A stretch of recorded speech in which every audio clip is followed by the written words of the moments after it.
Chapter 1. Who discovered America?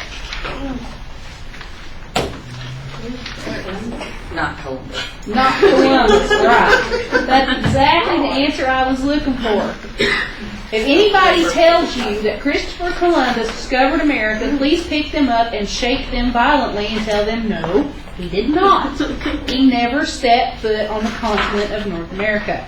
He made it as far as Cuba. He kind of just hung out there for a while. Christopher Columbus did not discover America. Now, in theory, as they teach our children in schools, Christopher Columbus discovered America in 1492. Now, here's the kicker. Were these places all deserted in 1492? No. No. Guess what? There's all kinds of people there. You know, lots and lots and lots of people. So, these people didn't just magically appear one day. They're not leprechauns, for crying out loud. They're real people. So, chapter 1 is going to deal with prehistory, before 1600, when nobody else existed except the people in Great Britain. Back a long time ago, people thought the world was, and if they went too far, what happened to them? Fall off the edge. So people didn't venture too far from home. Can't really blame them. Have you ever watched that show Dinosaurs that was on the Disney Channel a few years ago? And was it Robbie? Charlene set out to prove that the world was round instead of flat. Well, you know, Earl didn't exist. Dinosaurs couldn't talk. You know, the whole spiel. So early seafaring men would go to sea, but they wouldn't go too far. They were afraid. They were afraid of sea monsters. They were afraid they'd fall off the edge of the earth. We're going to find out that they're afraid to go toward the equator, and I'll tell you why in a minute. They will go to areas close to home. Most of the people live in the Great Britain area, in Western Europe, in this or Eastern Europe, no, Western Europe, in this area. So they don't go very far. Eventually they will make it to Iceland and Greenland, places like that. So in Ireland, they're going to go and try to get animal hides and timber. Why do they have to go elsewhere to get timber? What have they done in England? They've cut down the trees. They've cut down about all the daggone trees. So they have to go other places and get them. France, Spain, and Portugal are going to supply certain things, especially to the aristocracy, the big one being wine. Why do they not drink the water? Because of microbes. And if they had plague flowing through town every couple of weeks, you know, people dumping their chamber pots in the river, you know, I wouldn't even drink it today with the purification if it were like that. So I drink the bottled water. They're going to supply olive oil. Which country do you think is going to supply more of that, though? Greek islands, or the Greek Isles and the mainland of Greece will provide most of it. And the figs and raisins will come from Spain and Portugal. Portugal has a lot of the figs, and they have the best climate for it. The western ports will have wool cloth because all their clothes are made out of wool. Now, here's a story for you. Thomas Aquinas, anybody ever heard of him?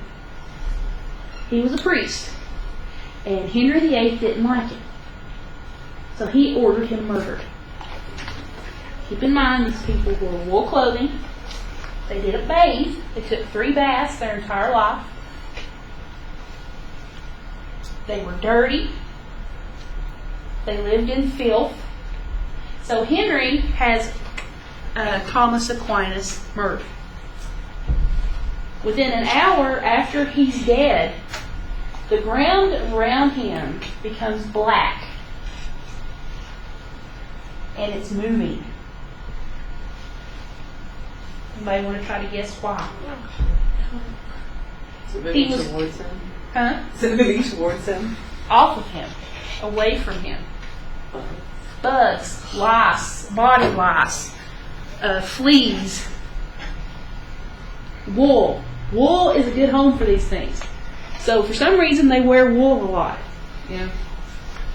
They can at least bathe. What happens if you wash wool? It shrinks. So yeah.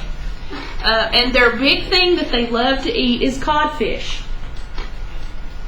Anybody know what a cod piece is? Anybody know? A cod piece was an article of clothing that men wore on the outside of their tights to cover up. Okay. And it was usually made out of leather. Codfish is their favorite food. They love it so much they eat it constantly. What happens if you overfish a species? It disappears. So all of a sudden they're running out of fish and they can't find it anymore. So now they're like, uh-oh, we're running out of fish. We got to send some people to find some more. This, ladies and gentlemen, is how exploration gets started. All because of a fish. At least that's my theory. A lot of these explorers would come back from their little trips empty-handed. A lot of times they would anchor just out of sight and sit there because they were too scared to go on. Either that or they would go visit people that they knew and hang out for a few days. One man will come along and change all this. Giovanni Cabato. Now, we have Englishized this word, or this person, and we know him as John Cabot. He was brave. He had an extra large cod piece that he wore over his tights just to show how strong and brave he was. And that's how men were gauged, by the size of that cod piece a lot of the times. The more money you had, the bigger and more ornate it would be. The more virile you were. King Henry VIII was this wide.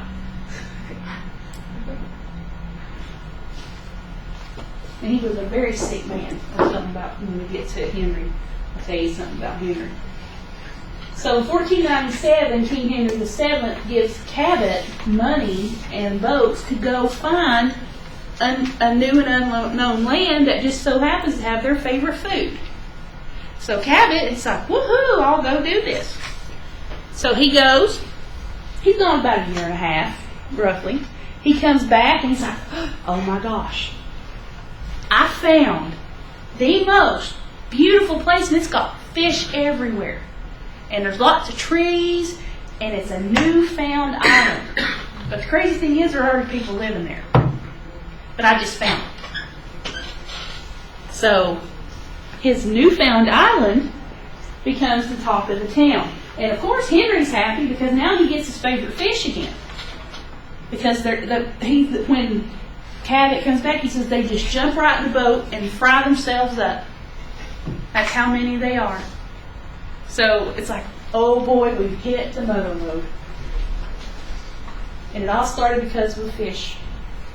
Henry gives him 10 pounds, which was a lot of money back then. But he doesn't invest in his future. He doesn't start a 401k. He goes out and buys himself some pretty clothes. Lots of silks, not wool, textiles, cottons, things like that. Spends some on some ladies. And returns to Bristol, which is a port. And it's not the one at the raceway. And decides he's going to set sail again and find the Northwest Passage to India. Okay. He's not the first person to think of this. He will not be the last person to think of this. There is no Northwest Passage to India. That's what Columbus was looking for. Doesn't exist. So in 1498, he sets sail with 5 ships, his pretty clothes, and nobody ever sees him again. There are several stories as to what happened to him. One, his boat sunk, ruined his pretty new clothes. Another story is that they were eaten by a sea monster. Another story is they got too close to the equator and burned alive. And another one is that he just found some island somewhere and shacked up with some of the women and lived happily ever after. We will never know what happened to him. These are just theories. So in the 1550s, they decide to name this newfound land Newfoundland, off the coast of which country?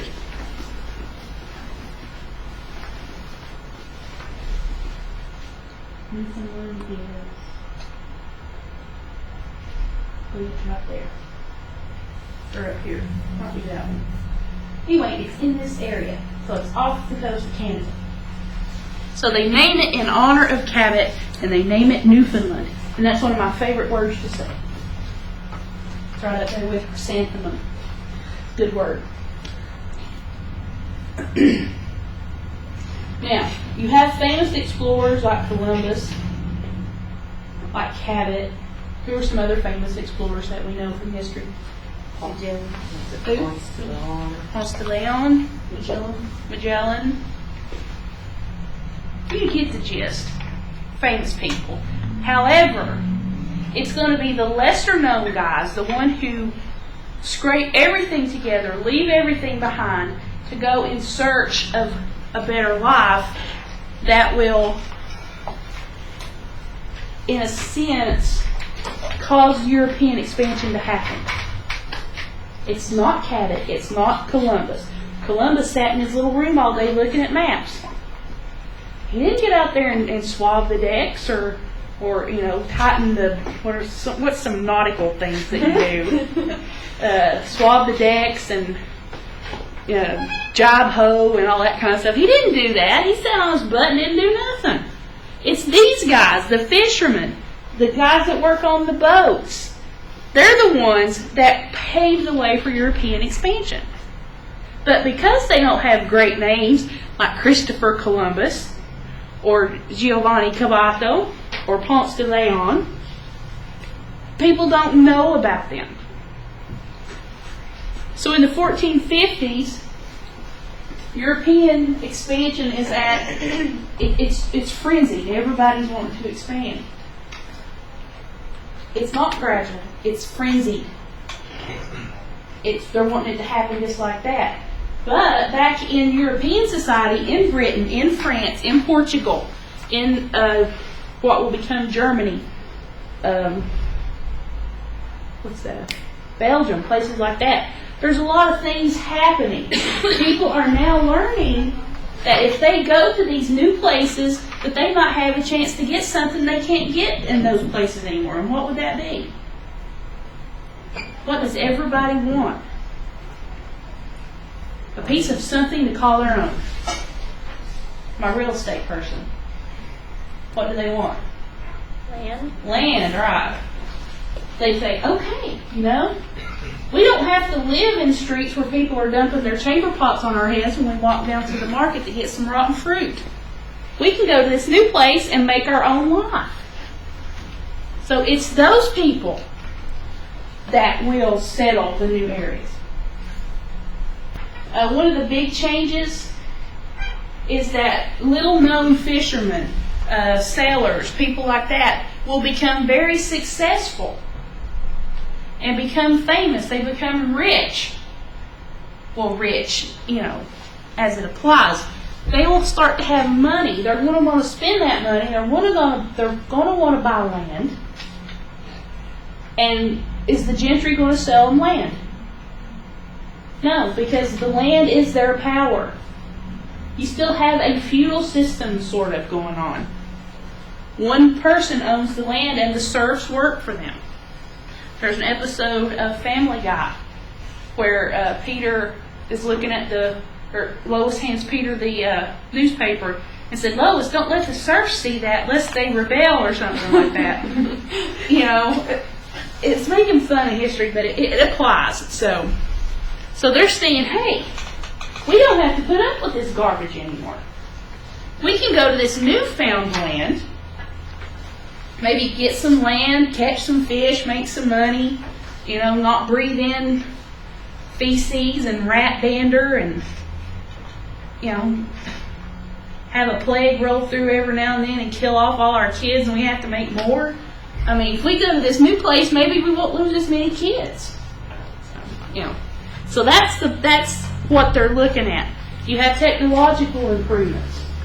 Navigation improves. The Portuguese will lead this. They were known as the best navigators in the old world. And they will be hired for their skills by about every country in Europe. You have better shipbuilding practices. Now, the Romans at one point had a fleet. They spent 10 years building this fleet, and it cost the equivalent of about $2 million today to build it. So, while they were building it, they had to train people to row it. So they built models on dry land and had the people row, just sit there and row. They didn't teach them how to swim. If you're a sailor, you really need to know how to swim. So they weren't prepared to row against the waters. They couldn't swim, so if they did go into battle and they got rammed, which was how they handled the whole Navy thing, the naval battles, they would sink, they would die. So, after they beat the Carpathians, not the Carpathians, the people in Cartha, you know, the ones on the east coast of Spain, Carthage. They beat them finally, and then the smart people that they were, they went back and put all their boats in dry dock. Now, what happens if you put a boat in dry dock? What happens to the wood? It dries. It dries out, it shrinks. So, a few years later, they had to get all the boats out of dry dock, put them back in the water to go beat up on Greece again. When they put the boats back in the water, they sunk. Killed every one of the sailors on board. So, shipbuilding has improved. They know now that you don't dry dock. Most of the sailors still don't know how to swim, but they have things that they float on. Not exactly like life jackets, but you get the gist. And the Chinese have been busy creating something else. Gunpowder. With the invention of gunpowder, what will soon follow? Guns, cannons. Today we have M60s and some cool guns in that movie I watched, The Expendables. So gunpowder's come a long way.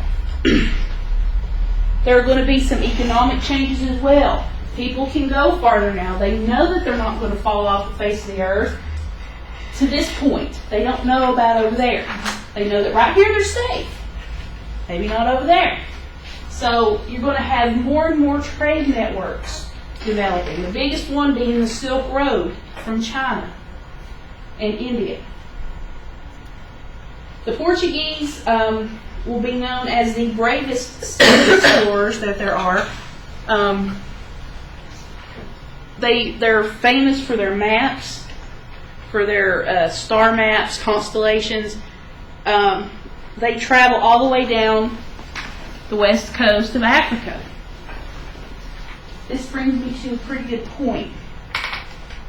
When they start going down the coast of Africa in search of gold and silver and other things like that, what else are they going to find that they can buy and sell? People. Mostly as slaves. So do not listen to people that say it was the Southerners who got slavery started. There have been slaves ever since the cavemen learned that if you steal somebody, you can make them work for you if you beat the hooey out of them every now and then. There's always been slavery.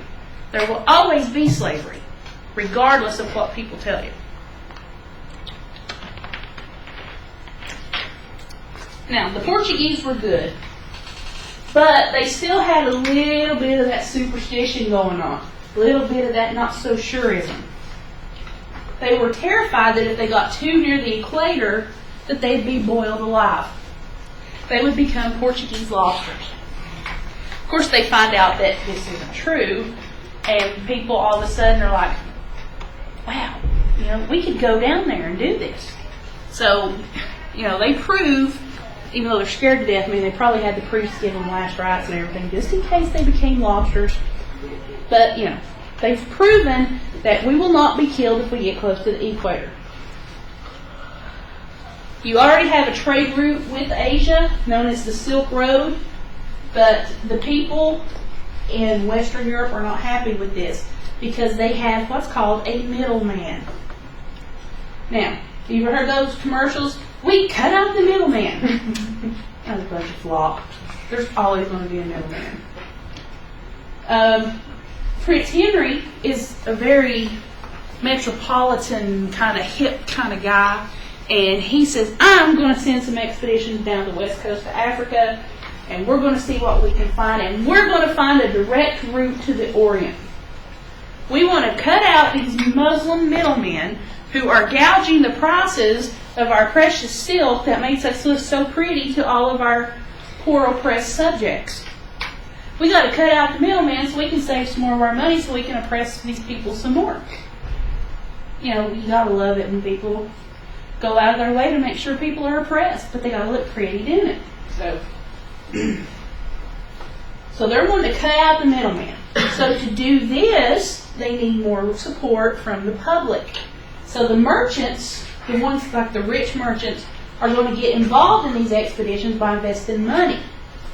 We'll give you money, but you have to bring us back X amount of goods.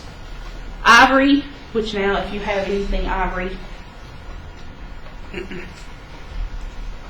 not good, because of the elephants and everything. Back then it was a status symbol. Gold, of course, grain, and slaves. Slaves being the biggie. So the merchants are investing money in this. In 1488, somebody finally makes it around the Cape of Good Hope, which is one of the most dangerous trips you'll ever take, even today. And that's right here. You have the Atlantic meeting the Indian Ocean, and down here's the Antarctic. Yeah. So you've got all kinds of weird stuff going on. There's weird currents because there is a continent right there. So this is dangerous. 5 of every 7 ships that tried it would sink. It's like it is in Cook Strait between North and South New Zealand islands. Very dangerous. So he makes it around the Cape of Good Hope and makes it about halfway up the other side of Africa, which is good. And then he stops. We don't know why. He just stopped. So 10 years later, Vasco da Gama comes along and keeps going the rest of the way and actually sets foot on the continent of India. So he made it to India, which is Asia in this case. And eventually, people were brave enough to find China and Indochina, which is now where Vietnam and Laos, places like that will be. This is a quadrant. It's a sort of like an early compass type thing. I haven't really been able to figure out how they used it. I know it's got something to do with stars. If anybody is an expert in this field, please enlighten me. Gadgets just, I can't grasp most of the time. But isn't that pretty? They actually recovered that from a Spanish galleon. I figured it's about 400 years old, 500 years old. The Portuguese, of course, will build better ships. They're lighter and faster, and they actually will work better in stormy seas, like going around the Cape of Good Hope. And this is a model or a replica of one of their ships. Now, I'm sure some of you have speedboats bigger than that. If you've ever been to Jamestown, you can actually go on one of the ships that they came to Jamestown on. I could not go in it because I had a panic attack, because I'm claustrophobic. The room was so small. When I walked in it, I had this much room. There were 4 beds and a chamber pot, and there was this much room to walk in. And 7 to 8 people stayed in that room. It wasn't pretty. Christopher Columbus will lead Spain to America. Not. He thought there was a route to the Indies west across the Atlantic. He thought he could go west. See, because they don't know that this great big old landmass is right here in the middle. He's leaving from here. This is here. He thinks, well, we can just go right across here, get to China. Bob's your uncle. We'll be there. I love Australia, by the way. He wants to prove it. So he goes to Queen Isabella and says, I want to prove that, that there's a passage to India. It's not that the world is round.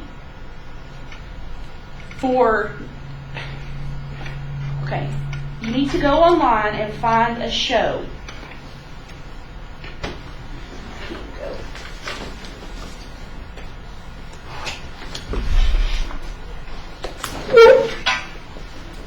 And watch it, because it'll explain what I'm doing right now.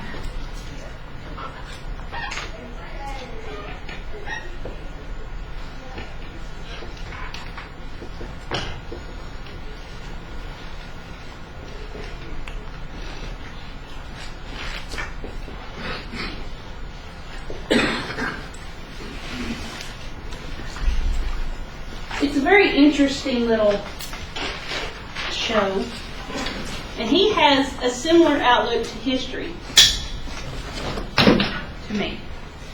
So we are a lot alike on this. So he talks about that Columbus does not go to Isabella to say the world is round, because that very year the globe was invented, so everybody knows that the world is round. So he wants to find a way to get to the Indies. Most people will dismiss him as a crackpot. And he could have been. We don't know that. But Isabella and her husband Ferdinand, who she led around by the nose, agreed to pay for him to go. So he takes off on his little quest. He goes to the Caribbean, Cuba, Hispaniola, and he's looking for Japan. Okay? He's looking for Japan.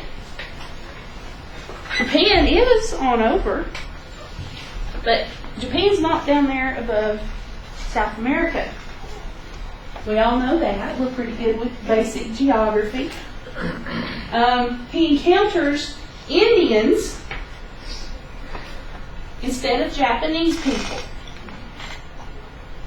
He actually encounters the Arawak tribe. So he's looking for Japanese houses, and he comes across people living in like thatch houses and things like that. And over the next, 9 years, he'll cross the Atlantic 3 more times. Third time he makes it to South America. Not North America, South America. And then he kind of just disappears. Nobody really... I think he died or he was killed or something by some of the natives. We're not sure. The first inhabitants to come to North America and Central and South America will come via the land bridge. I would know that. And this happens about 35,000 BCE, or before Common Era, or approximately 10,000 years later. They're not positive, they're guessing. The reason they can come across this landmass is that the oceans are low because there's a huge ice age going on. Sucks up all the water. The Bering Strait was a big old meadow. Anybody here ever watched Deadliest Catch? They fish in the Bering Sea. So that place used to be a meadow at one point. The migration will continue till about 8,000 BCE, and that's when the ice age will start to end and the bridge will be once again flooded. The native cultures began to change around 5,500 when they learn that if you throw some seeds down, something grows. This is a milestone. Sorry, wrong class. This becomes known as the agricultural revolution. I would know that the agricultural revolution is the biggie here. You will see it again. Because of the agricultural evolution, you're going to have a population increase. You have societies. You already have societies down in Central America at this point, but they're not as advanced as they will be. When they bring cultivation to Central America, then you get the Mayans. Then you get the Aztecs. So this is important. Because we have agriculture, we can now go to the store and go pick up some bananas if we want it. We can go pick up some carrots, cabbage, potatoes. We can go to Burger King and get French fries. Because of this. This is important. Before, what were we? Hunters. Hunters and gatherers. Who bore the brunt of the gathering end of that deal? Women. The women. Who did the hunting? The men. The men. Why?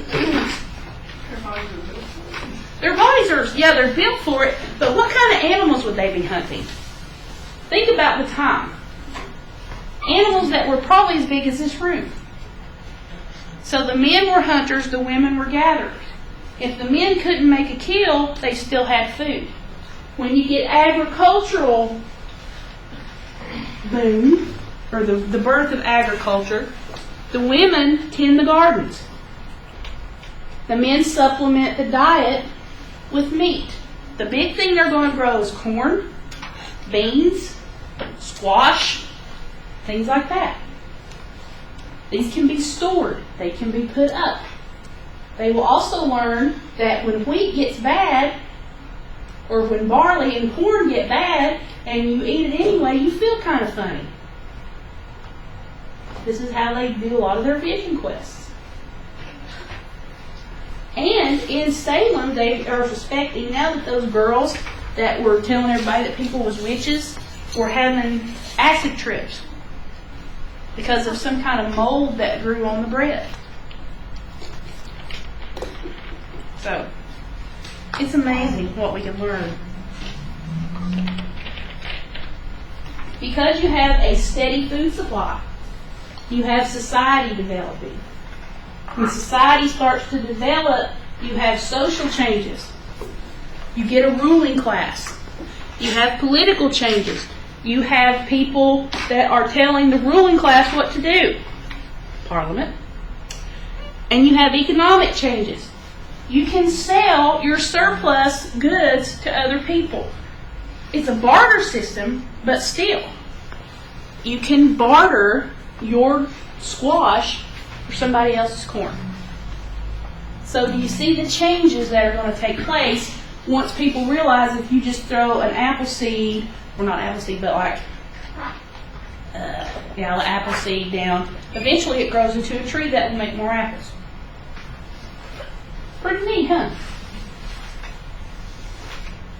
By the end of the 15th century, there are between 5 and 10 million people in America, what we know as America today, with as many as 1,000 different languages, 1,000 different cultures, different societies. Not bad for a bunch of savages, which is what they were called.